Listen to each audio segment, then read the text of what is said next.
Sambil penjaga gol mengarahkan benteng untuk berada di tempat yang beliau mahukan. Lensa kamera terarah kepada Faisal Halim.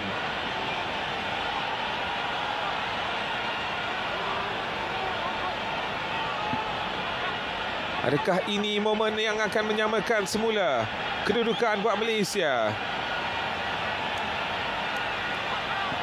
Benteng cuba untuk melengah-lengahkan masa. Arif Aiman bersiap sedia.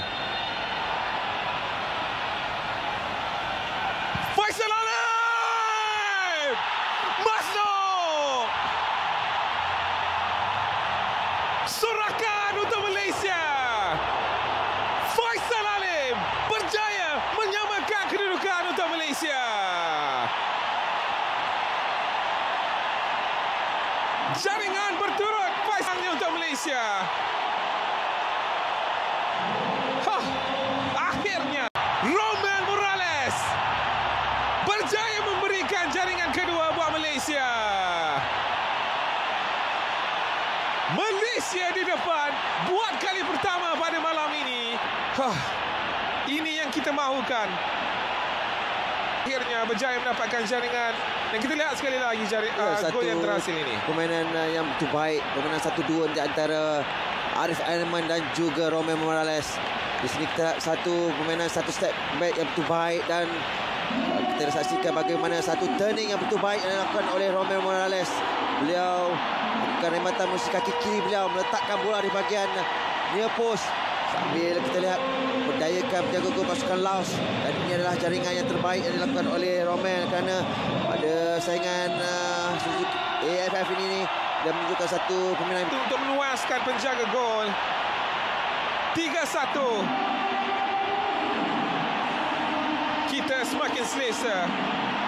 Hantaran di bahagian far post tak mencari kedudukan Jengkos, dan Jengkos meletakkan bola itu berada di tengah-tengah siksiat yang kita lihat Romain Morales tidak dikawal oleh mana-mana pemain pertahanan pasukan Laos, dan beliau memilih untuk menampang bola terlebih dahulu dan terus melakukan tapping yang mudah untuk menewaskan pasukan penjaga gol pasukan Laos. Dan adakah itu pengakhirannya untuk Laos pada malam ini? Kaman tanpa sweat.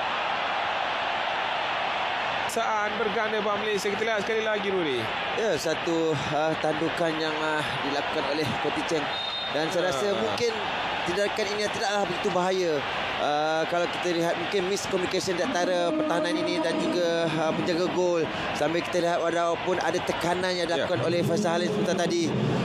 Saya rasa tekanan itu yang menyebabkan minit saja dibawa masuk. Pertukaran yang cukup efektif daripada Peter Klimowski.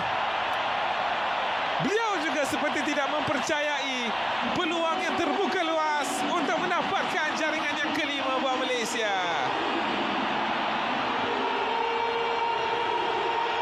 Satu persatu jaringan terhasil. Kegembiraan sememangnya Paulo Josue. Sekali lagi. Ya, satu hantaran yang dilakukan oleh Nazmi Faiz. Kita lihat bagaimana satu tapping yang dilakukan oleh Koti Cheng.